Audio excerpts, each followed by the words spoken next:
yeah, that's embarrassing. Okay. I need to leave. I'm Mika, or M. I'm Becca, or B. And this is Fangirlish with M and B, the podcast where two girls, two friends, two fans yap about all things fangirl-ish.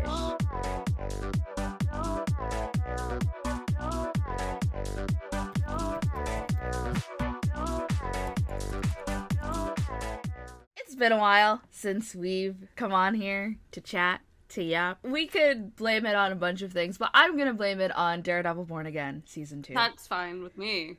We're gonna collectively blame Daredevil Born Again Season 2. Now, we will be doing a more in-depth, I want to say analysis, but really, it might just end up being a rant, probably in 2 episodes' time. We need time to process. We need time to sit and think about what it is that we just witnessed, because, you know, they had us in the first half. If you watch back our last episode, we were like, honestly, we're enjoying it. Honestly, good time. And you know what? To anybody that I recommended the second season to, I formally apologize. This is my formal apology. I don't know what I was saying, but that is why there was a little bit of a hiatus. So sorry. I would like reparations from Dario Scardafane. I want reparations. That's pretty much what it is to be in fandom. It's kind of the point of being a fan, is when you engage with media that has epic highs and epic lows, one might say. And so today's episode will be kind of diving into where we started as fans. Yeah, so before we dive in to the meat, the substance of the episode, we're going to kind of tease some of these fandoms through our segments. This is a little game kind of inspired by charades, but adapted for a listening audience. So we call this fanfare. The idea is that one of us will be thinking of a piece of media or even a ship, maybe a character, and say one word about it, share a quote, or make a sound describing it. The other person will try to guess who or what it's about. Full disclosure, I am terrible at the sounds. I spent about an hour last night trying to figure out what sounds I would do. Mm-hmm. But we're going to get into it. So if you want to, go ahead and do the first one. I'm excited. Okay, so your word is timelines. Ooh, I feel like there's a few different shows it could be. Okay, my first guess is going to be Loki. No. And go ahead with the quote. In the pursuit of great, we fail to do good. Oh, no. I thought you were going to get it from that, but... And I should. And you should. I should. Hold on a second. Timelines. Is it... Well, I don't have the specific. I want to hear you do a sound. Okay. The sound is... clank, clank, clank, clank, clank, clank, clank, clank, clank. Or clank, clank, boom. Why am I not getting this? Yeah, I'm surprised that you're not getting this. I'll give you a hint. It's not a show, it's not a movie, it's not a video game, it is a ship. It is a ship. What is the ship?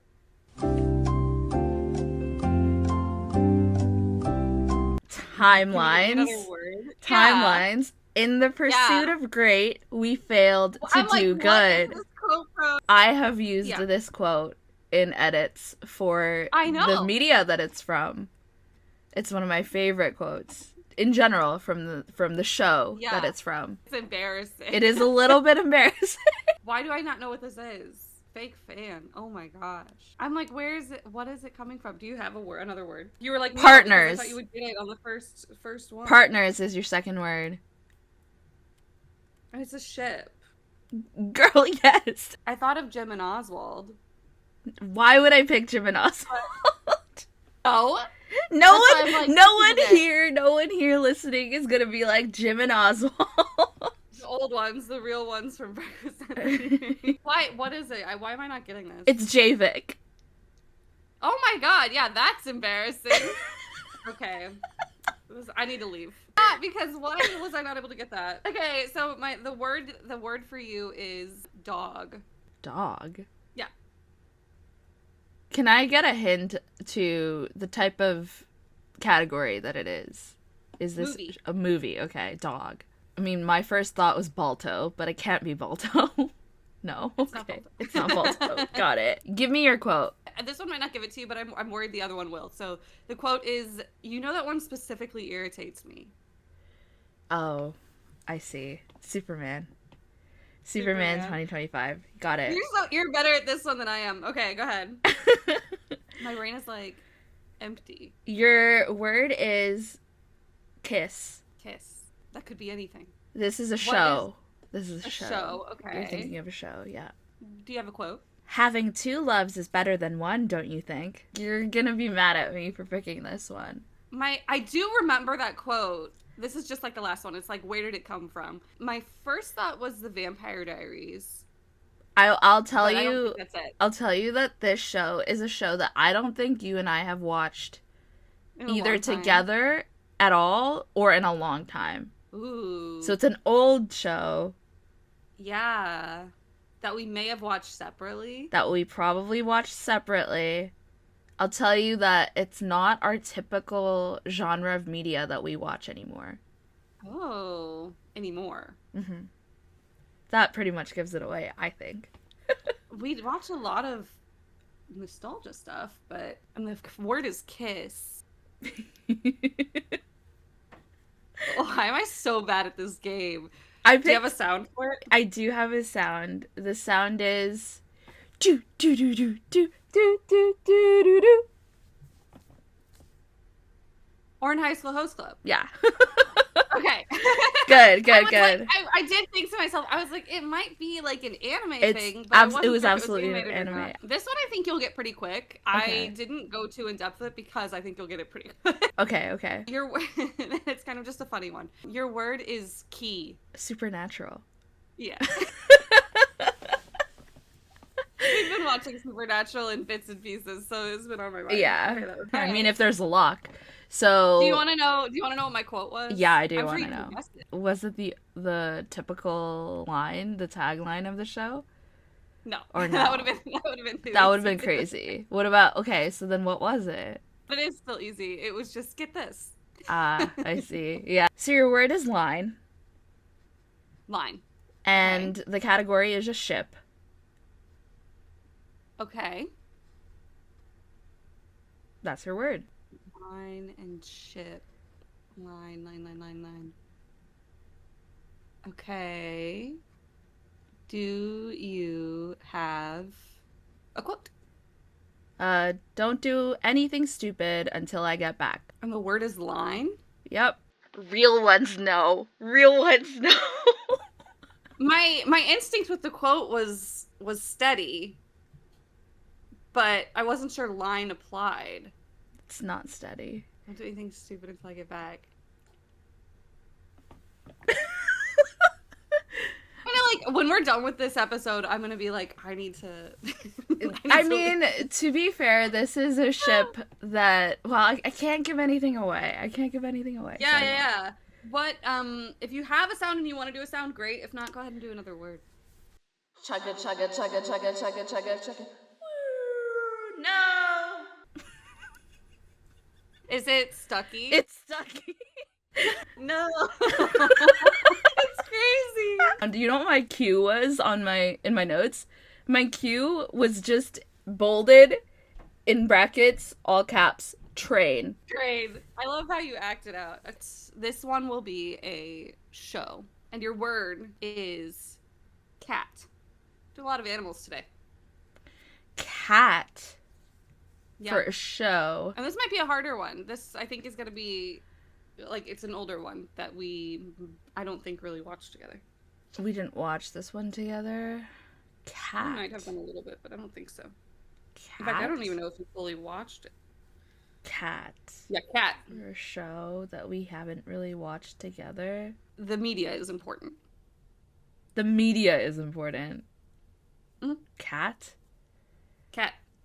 Timothy goes to school. No. No, and I pulled some quotes, but I don't know that the quotes are going to really do it for you. So give me a quote anyway. No matter how cold it is now, spring will come again. You got me thinking of Aslan. And I'm like, no. No, but I should have done Narnia. That would have been good. I mean, when you just said cat, my first thought was She-Ra, but I don't think it's She-Ra, because... No, and I did consider doing She-Ra too. Is it animated? Is my next question. Yes. It's animated. Oh. Yeah. Is this an anime? It is an anime. Yeah, that's tricky for me, huh? Yep. But it is one that I know you know. You loved it. I don't know how much you watched it, but you loved it. I loved it? Apparently not. To some degree. Do you have a sound for this one? I have the theme song. That's not going to do it for me, but I did. I've embarrassed myself sufficiently with my sound, so I think I'm owed a sound, even if I'm not going to. Okay. Yeah. So the sound is To My Memory. It's not picking up. Oh. By the way, the train part of that didn't pick up either, but it was funnier for it. It didn't? Chugga chugga chugga? I got the chugga chugga chugga, but it was the part after, and then it was no. Bum bum bum bum bum. Did I pick that up? Yeah, it did. That just sounds like the Disney theme when you turn on the DVD and then da da da da da do do do. Sorry, I can't copyright. That does sound a little bit like that. That's funny. Okay, I can give you another word. Give me another word. Might help. The word is gonna give it to you, I think. The word is zodiac. Oh.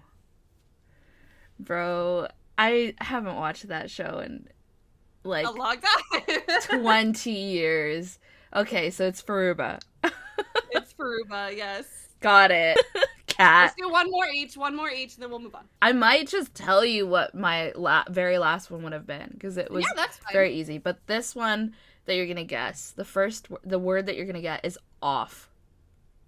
Off? It's a show. What's the quote?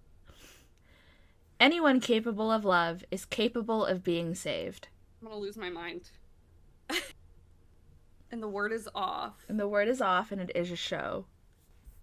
And what was the quote again? Anyone capable of love is worth being saved? Is capable of being saved. Oh, okay. Is it an old show or a newer show? Depends on how ancient you want to feel. It's older. It's older, yeah. It's not currently airing, I can tell you that much. You don't have to do a sound, but I do think I need another clue. The sound is... yeah. Yeah.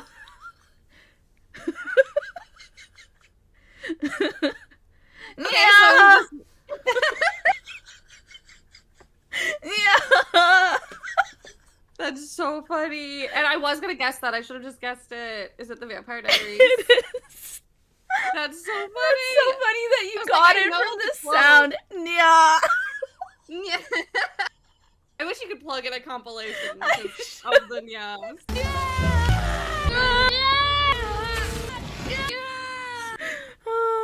I still got it. I'm so glad you got it. Some credibility. Do you have one more?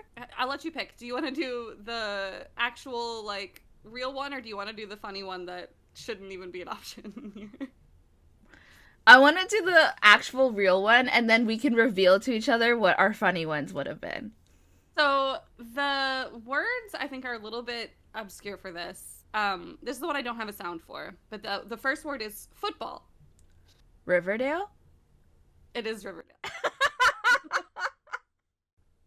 My first quote was gonna be, I beg your misogynistic pardon. Oh, I would have gotten that immediately. The second one, if it was we weren't gonna get it, it was gonna be, I'm weird. I'm a weird. Okay, got it. Do you want to reveal your funny one, or should I go first for my funny? You go ahead and reveal your funny one. Okay, so my funny one, I'll just tell you what the hints would have been, but you would get it anyways. Yeah. So the word was sanctuary. Okay. The quote is, "Come on down to the catfish cabin." And the sound would have been, "Whoa." So smosh. Yeah. Okay, my last one is going to be rainbow. Okay. And the quote was going to be delivered thusly, "Let's go." And then the sound was going to be, it's going to be beep, Beep. Beep. I wouldn't have gotten that. What is that? It's a video game. It's a video game. Rainbow. Rainbow. Let's go. Is it freaking Mario Kart? Yeah. I'm gonna kill you. Well, let's go to the next game, right? Or the next segment. So we spent a lot of time on that. I'm still mad about JVIC, but our next little segment is going to lead us more into what we want to talk about today, which is called To Fan Authorization, which is where we just kind of ask questions about our fandom history or about kind of nostalgic elements of our fandom experiences. And so we have 2 questions today. The first is going to be, who was your phone or desktop background around like 2012? Real talk, I don't even remember. I didn't have a phone at the time. I got my first phone in 2014. My first background, because I had a tablet, because I was at least allowed a tablet, was a meme of like a 50s comic of a woman begging a man. She wants a pizza. I think this was also my first Instagram post ever. And yeah, so it wasn't exactly anything to do with fandom, but the fandom that did the most numbers for my Tumblr theme, my desktop background, all of that would have been Avengers. So in 2012, I was like super into Captain America. 2012 all the way through 2016, I want to say. And so Captain 2012 America was like probably peak. No, it was like on the upwards climb. Peak is like 2014 when Captain America the Winter Soldier came out. But at that time, I can vividly recall that I had a background that had like a light blue or teal background. And then over top of that were like cute chibi, like cartoon Captain America shields. So that was my background for a while. I remember that. Yeah. I didn't have a phone with background capabilities, really. For a long time. I had like a lollipop flip phone through much of my early years in college, so I didn't have a phone background really. And if you ask me what my first phone was, like smartphone that would have had like a wallpaper, couldn't even tell you. But I did have my Mac, and I know probably closer to 2010-ish, I probably had more of like Final Fantasy backgrounds. Mm-hmm. I know that I had a lot of Yuna in my background, and I, for at least a little bit, maybe my earlier years of college, so around 2012, I had InuyAAAH in my background as well. Probably one of my more formative anime shows. At some point, I want to say a little bit later, maybe 2013, 2014-ish, is when I started putting Nier in my background, and that stuck a lot and is still something that I put up. At least on my computer. My phone now usually gets the fandom changes if I want to change it. Nerd. What was the earliest AMV you remember seeing? And then what was the earliest AMV you remember editing? Because we are both editors. Yes. Well, we did go on a tangent when we were prepping this episode about this. So there's quite a few that I remember seeing that I don't know the first, like what would have been the first, but it would have probably ironically been a Fruits Basket edit to the manga. Yeah, that was the first one that I can vividly recall. And then besides that, it was a lot of AMVs edits, so a lot of Avatar: The Last Airbender edits, because that was one of my first big fandoms when I was finally like getting on the internet. And then the first one that I edited was also for AMVs, so I edited a Yue and Sokka video. And I didn't have any way to download yet, even though I knew that people were downloading through LimeWire. I never actually used LimeWire because I was so scared. I was so scared of the viruses, which, yeah, the quality was awful, but I had a good time with it.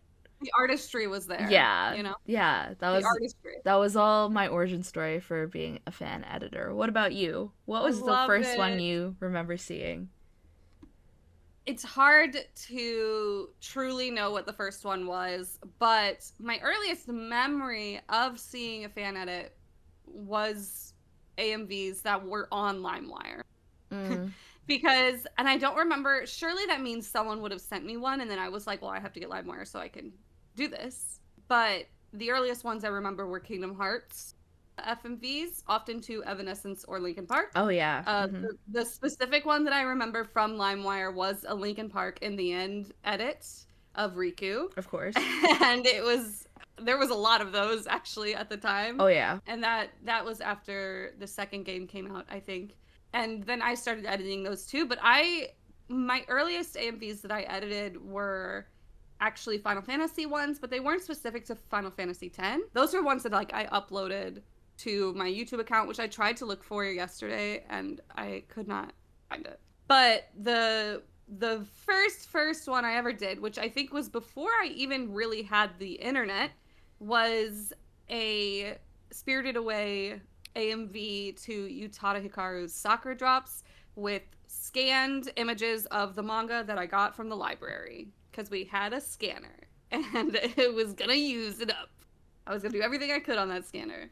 So I constantly scanned pictures and then put it to Utada Hikaru because I was into Kingdom Hearts, so Utada was big for me. So that's kind of how that came together.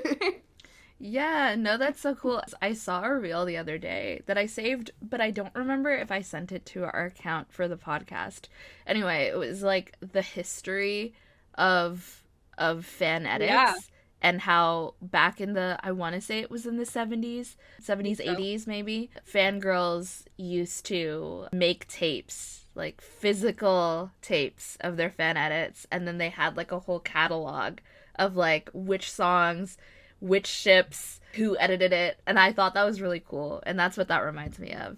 The olden days. Yeah, the olden days of fandom when you put in all of that crazy effort. Yeah. So I think that was a perfect segue into our main section, which we are, like I said, we're going to talk about our history of fandom. And so we sort of dipped our toes into that. What we're going to do instead of going in like chronological order, because there's just so many pieces of media that we could talk about, so many different communities that we've been a part of, so many different forms of being on fandom, like whether it's on Gaia or Tumblr or whatever. We're going to try to segment it more into the pillars of fandom. And so if you think that we've missed a pillar of fandom, please let us know. We probably have. I'll list them out. We've got fan fiction, we've got edits or AMVs or whatever we called them at the time, fan art, RP, so role play, and then we call this recruitment and recommendations, sort of like the community aspect of fandom, the more like word of mouth discourse. So we're going to start at the top with fan fiction and kind of figure out what's your relationship with fan fiction. Okay, yeah, so my earliest memories of fan fiction, I think you and I have similar history with here, was through Quizilla. I don't know what put me onto Quizilla, but I loved Quizilla more for the stories on there than for the quizzes.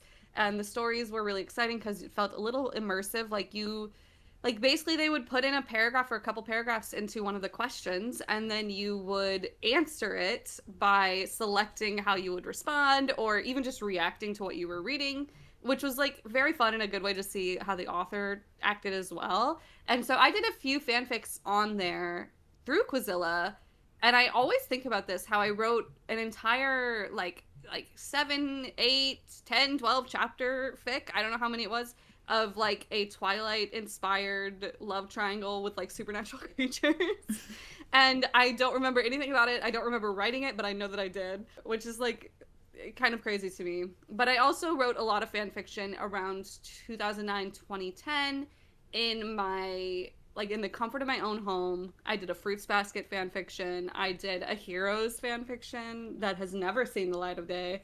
And then I've done a fan fiction for Labyrinth. And all of those were mostly for myself, just to develop my writing in a world that was already established. Now I don't really write fan fiction as much. I write for friends and I write for like intimate exchanges in that way. Like I don't post as much. I've done a couple, but I do read them occasionally. I struggled for a long time to read them until Avengers era, because Mika would send me some really good fics that are like, they basically are novel quality. Yeah. Like published novel quality, and I'd be like, wow, this is crazy. So I do have a list of fanfics that when I have time, I like go through, even though it's way later than when they were recommended to me. So I have a whole list on my browser that I'm going through slowly but surely. What about you?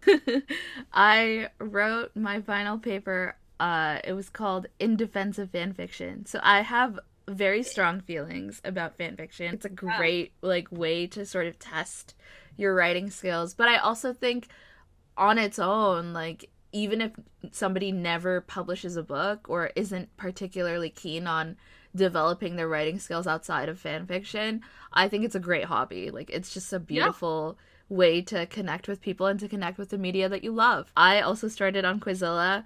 I started on Quizilla just because of the quizzes. I thought they were really fun. I still do a lot of quizzes in my spare time. Was a big BuzzFeed quizzes girl. But like you, I then discovered the fan fiction side of Quizilla, and I started writing some of my own for Uran, for Fruits Basket, for Soul Eater, which was funny because I had never watched or read Soul Eater.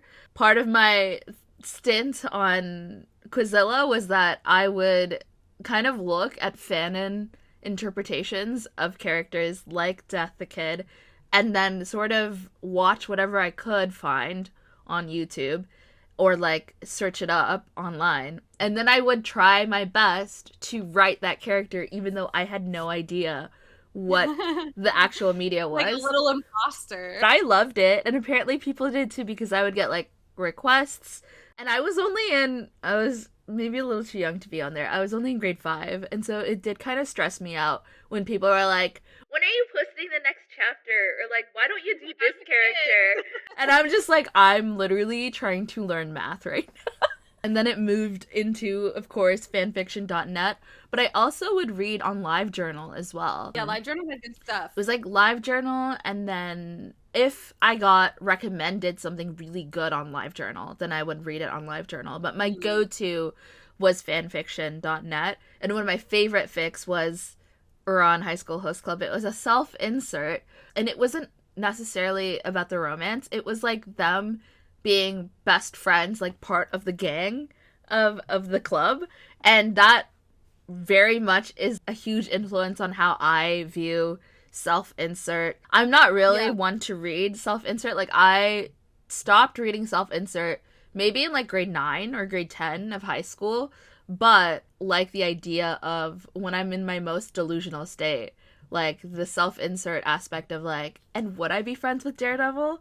I think he would be my friend. Like, I always think about it like that. It's not so much about the romance. It's more so like, I want to be part of this world, isekaiing my way through my imagination of, So, and then... identity exploration. Exactly. And then in high school, I wrote and read a lot of Avengers fanfiction, specifically Stucky. Like, I was really, really big on Stucky. I started off like a huge Steve and Tony fan, and I like really loved their dynamic in the comics too, but like I was so let down by how they were failing to represent any kind of relationships between the characters in the MCU that when Stucky came along, I was like, well, this is exactly what I want. They're like the perfect light-haired, dark-haired ship. I would write some fan fiction for them, but I remember I think I wrote a little bit of, I started a fan fiction of Superbad, and then I never really finished it.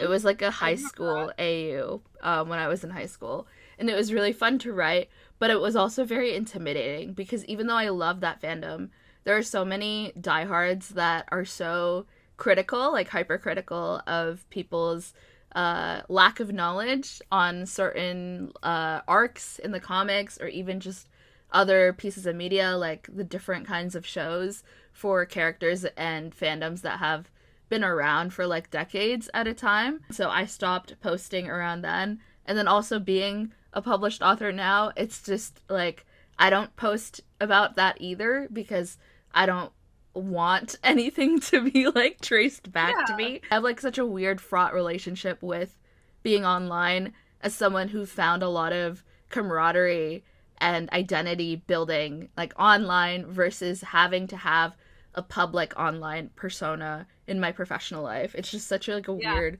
line to walk along.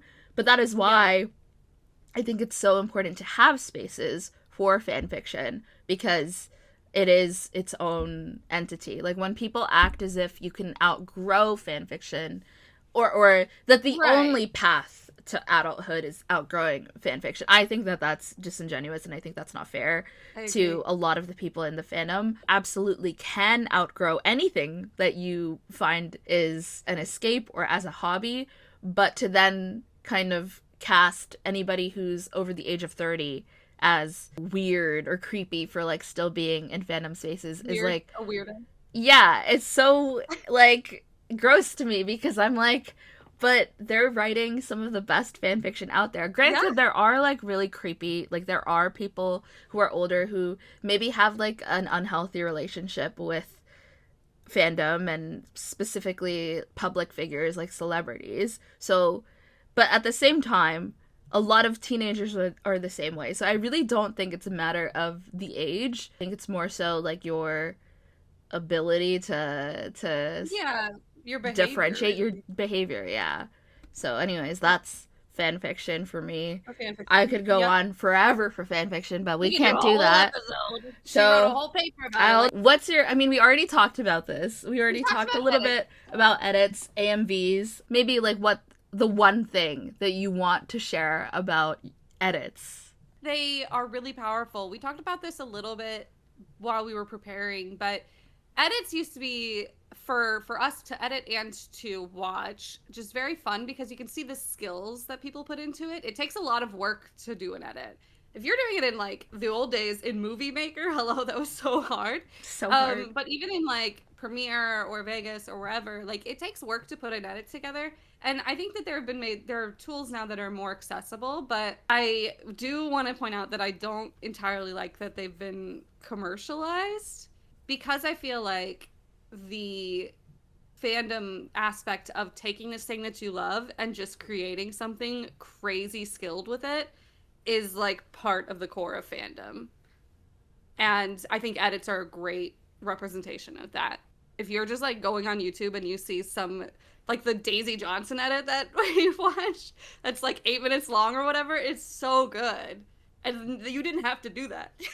Yeah. That's what I want to say. That's all I want to say. No, I'm 100% in agreement with you. I forgot to say this about fanfiction too. Like when people started bringing fanfiction to celebrity interviews, I think it's done a disservice to fandom.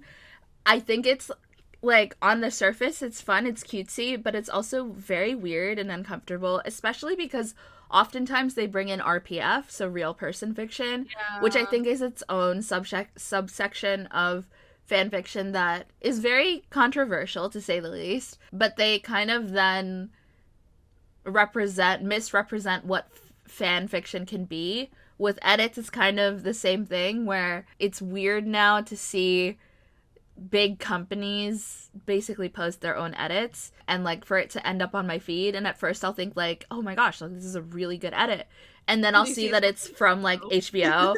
And at the same, like on one hand, I'm really happy for editors who get jobs like that, like especially if it's something that they want and they're clearly passionate about. At the same time, it is like the commodification of something that is born out of like passion and skill. It's just like such a weird time that we're living in now, where now you can actually get paid to do fan edits. You know, it can be really cool and it can have like a lot of passion in it, but it just hits different, I think, when it's not something that you're being paid for. And then I have like a huge long relationship with AMVs. Yeah, like I started watching them when I was grade 4, grade 5, and then I wasn't able to have a YouTube account yet, so I was just like watching non-Disney crossovers, and I would like look into the comments. Like I was aware of the fandom drama, but I couldn't say anything because I was like too young to really put my foot in the door.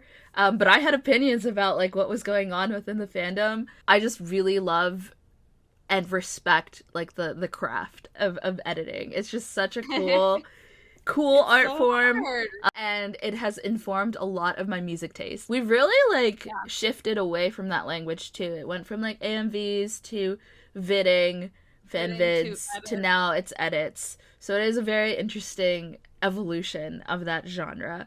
Again, another topic that I could go on for a long time because there's just so much in my brain. Like, wow, we really could do whole episodes. We could do whole episodes on this, single but this pillar.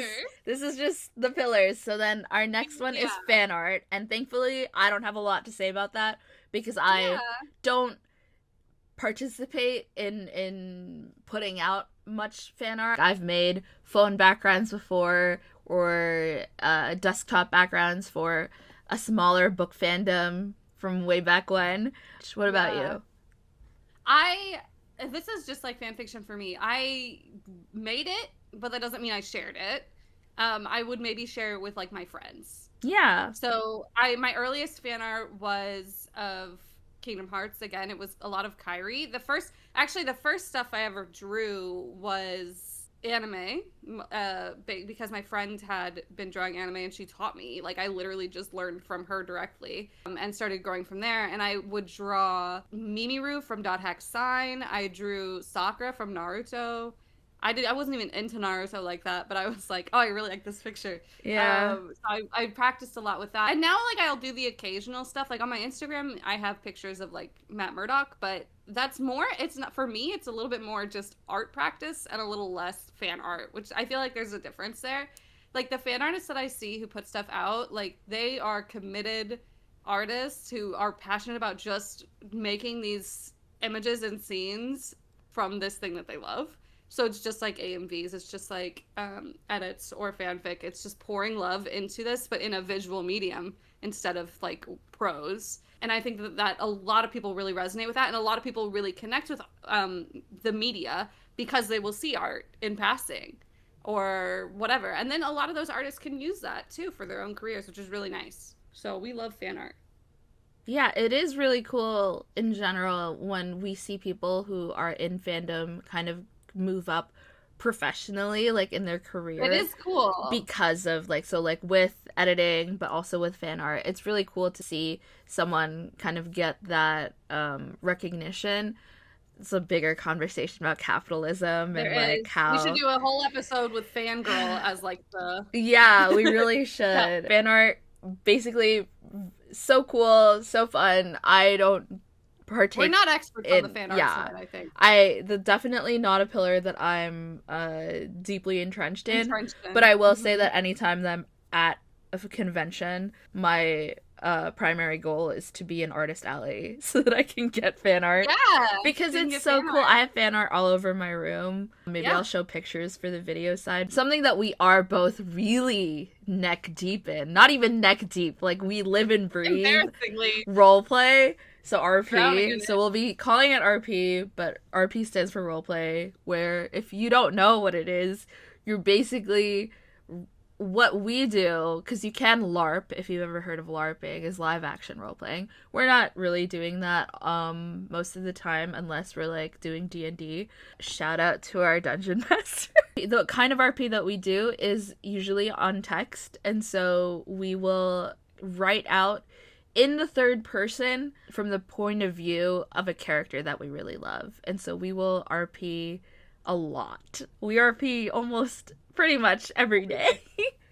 It's so fun. If me and Becca are in each other's vicinity, because we like are long distance, so if we are hanging out, there's less RP happening because we're just hanging out, and that's our time to like actually hang out IRL. But other than that, we are RPing every day, all day, every day. It's just like the hobby on the side. It's just so fun. It's so fun. It helped develop, like for me, it helped develop writing, but also it helped me develop communication skills. Yes. Like there's a lot that you can learn through RP. But it can also be a little bit too much of an escape too. You have to really know yourself. Yes, yeah. Especially if you're a teenager, because like we both started when we were young. And we met on Gaia, but both of us had been RPing on before that. I RP'd on Gaia, and I also RP'd on MySpace. Old.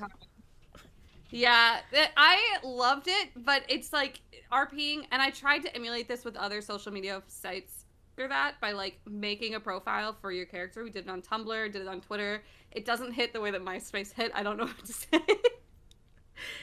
something else. I think you're just old. It was such an amazing way to interact with each other. But I think a lot of people do still enjoy and roleplay through social media that way, because there's a lot of different ways that you can write and engage, which is really fun. And I also did RP on forum boards before Gaia and before MySpace. My friends and I would make forums that you could post in, and so we would do stuff there too. It's just a great way to write and to understand characters. Yes. To explore characters. Yeah. To develop plots. There's a lot you can do, and it's just like fanfic, but you're engaging with someone else. Yes, it is. It is very much like fanfic, but it's because people also collaborate and co-write fanfiction, but I feel like fanfiction is different because it's more public facing and you're kind of sharing it with a broader community. There's definitely huge RPs. Like, we met on a bigger RP forum because we did like a crossover chat room where basically a bunch of characters somehow get put into this online chat room, and now you're RPing your character, sort of discover, why can't I turn the camera off, and they're like meeting other characters. So like, I don't know, some character from a manga meets a character from a TV show. It's really fun. It was my favorite genre of RP, I think, for a long time. But it's different from fanfiction in that I think when you have an RP partner, it's quicker. It's a quicker turnaround because it's like in real time. Because we do a more casual kind of RP. A lot of people do like longer forms where they're like putting out posts, and we've done that too. Like, I started out with that, but being busier now, like, I'm not trying to write like a whole novel on the side. Like, I love writing drabbles and like longer pieces of writing for you when we're RPing. But if I were to do that for like other people, I don't have that in me anymore. Yeah. Definitely learn a lot about the characters, like Becca said, but I also think you learn a lot about different aspects of yourself, because when you're writing them, you do kind of, especially when you're younger, you're kind of tapping into different aspects of your of your personality as it's forming, which I think is really cool. Like, when I was RPing Steve Rogers, for instance, and I was struggling because I was like a pretty frail, and still am pretty frail, in gym class. I was struggling a lot. I would pull on the fact that I'm like, well, I have a Steve muse in my head, and like, he, just like me, has like, you know, a lot of struggles with his health, but he perseveres. And so I would pull on that, and it got me like my first and only A in gym, because I was able to like embody like my inner Steve. So I think like RP is really cool when you're engaging in it in a maybe more like healthy way, versus losing yourself in it and kind of losing a grip on reality. Yeah, you don't want it to replace your real experiences. Yeah, which I definitely struggled with when I was a teenager, because when I was a teenager, I thought that my real self was the myself that was all up in Gaia's RPs, myself who was on Tumblr, the self that was like engaging finally on YouTube because I could lie about my age and I could comment now.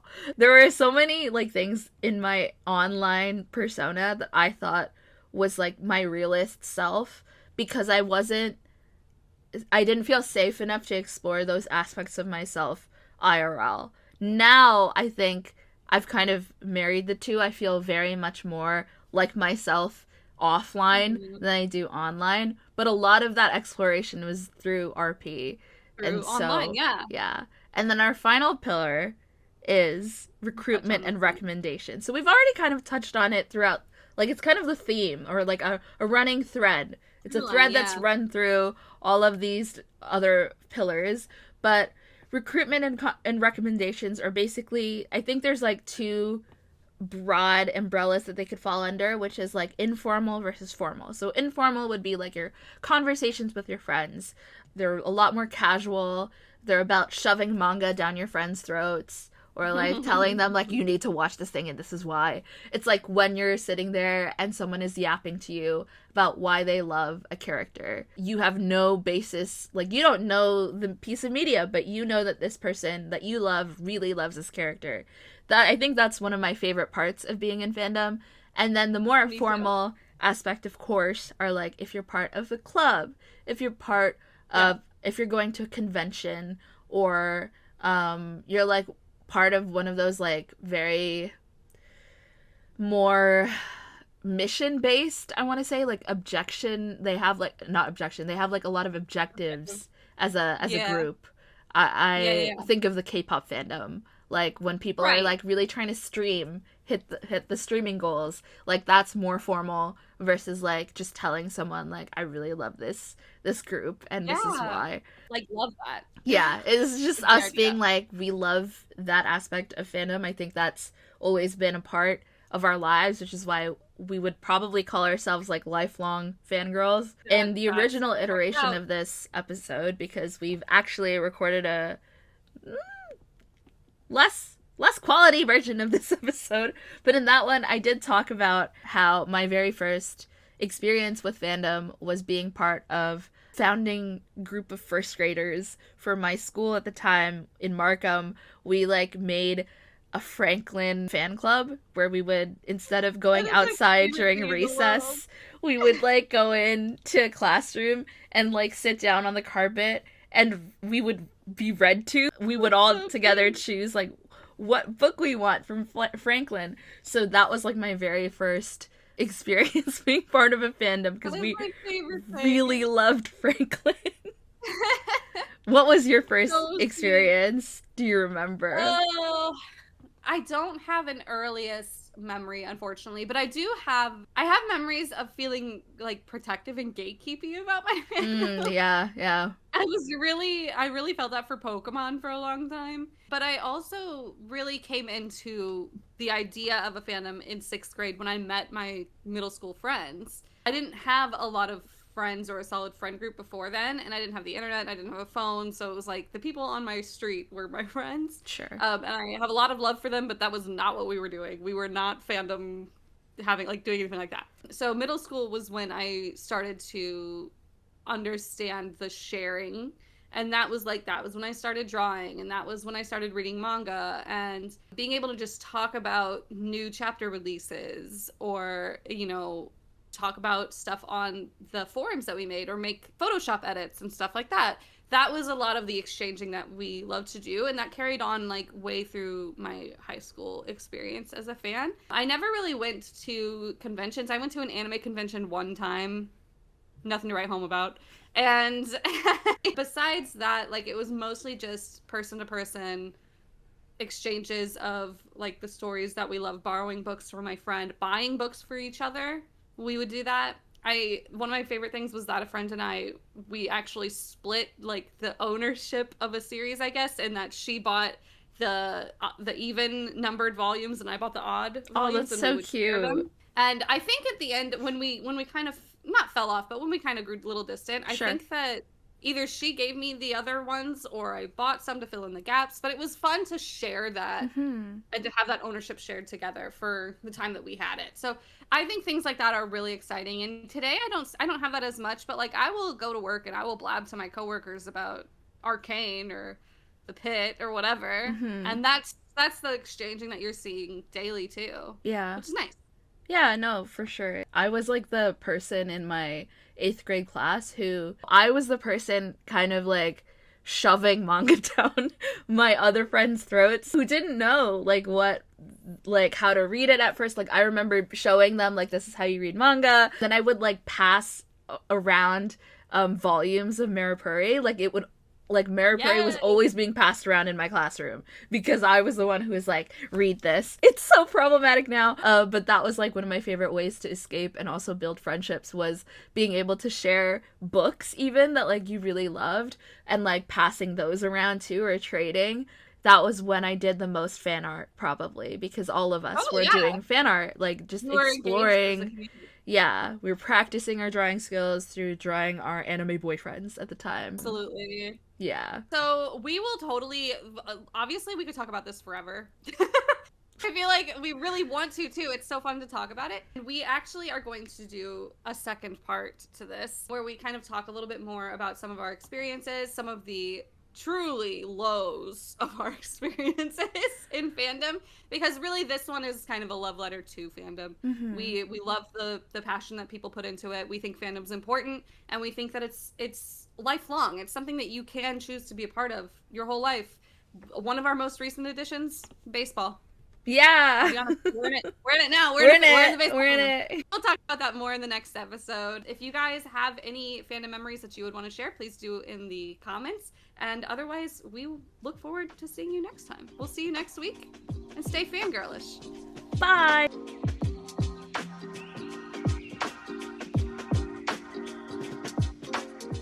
Whenever the conflict comes into play, whenever like some external conflict comes into play. And it's his mom. And it's his mom, because I'm an Athena. It's his mom?